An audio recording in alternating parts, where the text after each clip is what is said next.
21-noyabr sanasida tug'ilgan qadri aziz qadrdonim, mehribonim, jonajon insonim, tug'ilgan kuningiz muborak bo'lsin. Bu dunyoda shunday bir baxtli inson bo'lib umr kechiringki, o'zingizni hayotingizga o'zingiz havasda qoling.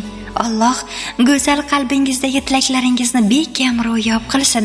Sog'lik, salomatlik, go'zal iymon taningizni makon qilsin.